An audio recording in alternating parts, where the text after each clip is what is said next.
Is the Samsung Galaxy A01 worth buying in 2021? Well, in this video, we're gonna find out. Hey everyone, this is Andre here covering for Kevin on the Kevin Breeze channel, and today we're gonna be taking a look at the Samsung Galaxy A01. Now this phone has a 5.7-inch PLS LCD display with a resolution of 720p and a PPI of 301. The phone has a 19:9 aspect ratio and about a 75.1% screen to body ratio. We have a water drop here for the front-facing camera, and this camera is 5 megapixels.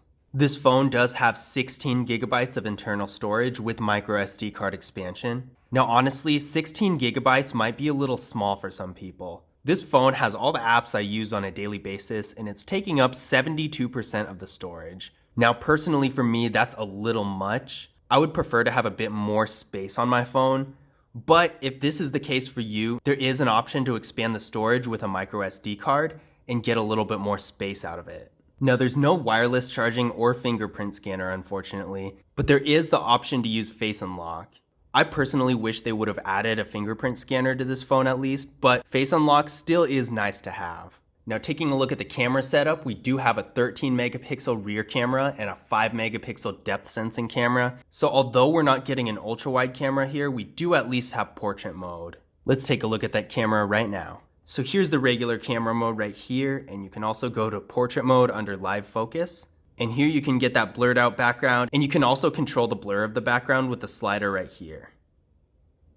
Now this also works for the front facing camera. Let's check that out right now.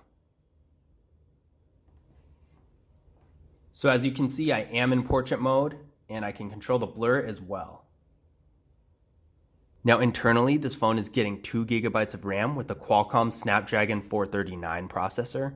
I ran a Geekbench 5 benchmark test on this phone and it ended up having a single core score of 150 and a multi-core score of 539. Now these numbers aren't amazing, but at the same time, they're definitely decent. For basic activities like text messages, making calls, light internet and social media browsing, and a few pictures here and there, it's definitely gonna work out just fine. Now if you're doing more intensive stuff like video and photo editing and maybe some gaming, then you might wanna look at a device with a bit more powerful of a processor. This phone does have a 3000 milliamp hour battery, which is pretty decent. You're gonna get some good battery power and life out of that. Just doing a quick test of the video of this phone, we are shooting in 1080p. And also keep in mind the audio quality of the device. So as you can see, the video quality of the phone is pretty decent. The phone can shoot up to 1080p, so it can't shoot in 4K, but the video quality itself is still good.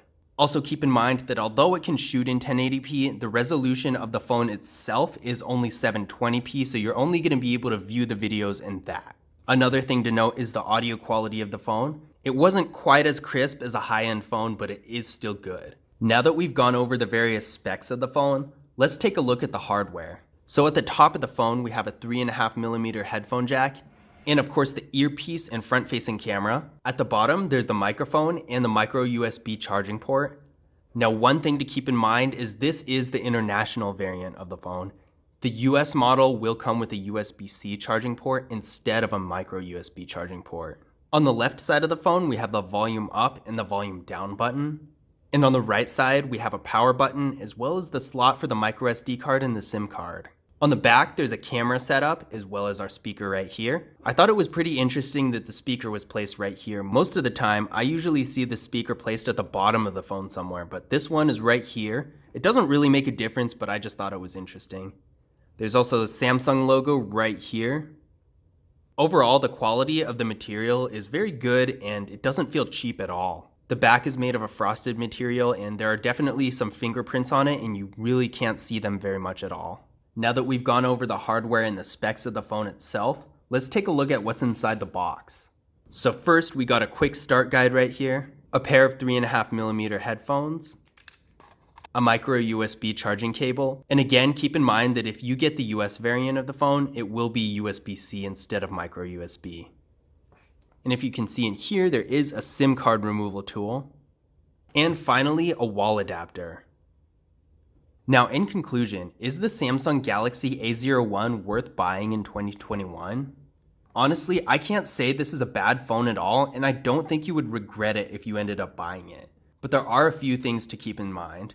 Besides the convenience factors like not having a fingerprint scanner or wireless charging, the processor of this phone is definitely not the best, so if you're doing any type of intensive activities like picture or video editing, I don't think you would be satisfied with this phone.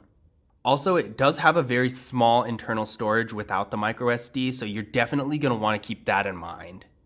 Another thing about the phone that I don't particularly care for is that although it can shoot in 1080p, the resolution of the phone is only 720p. So although the display looks good, I would personally prefer that the phone was in 1080p instead. That being said, the phone does run really well, and for basic activities like making calls, text messages, internet, social media browsing, it does work very well. Another thing to keep in mind is that the Samsung Galaxy A02s has already been announced, and the A02 is very likely to be around the corner. We don't really know the full specs of these phones yet, but chances are it's going to be a bit of an upgrade. So as far as getting the best value for your dollar, you might want to think about waiting until those phones are announced and we know a little bit more about them. But at the same time, I don't think that this would be a bad buy. I do think the Samsung Galaxy A01 is going to be with the carriers for a while, so I don't think it's going anywhere anytime soon. So in general, although I do think that there might be some better options out there depending on your intentions with the phone, the Samsung Galaxy A01 is still a good buy in 2021. But I hope you guys enjoyed the video. If you did, be sure to leave a like and subscribe, and I will see you in the next one.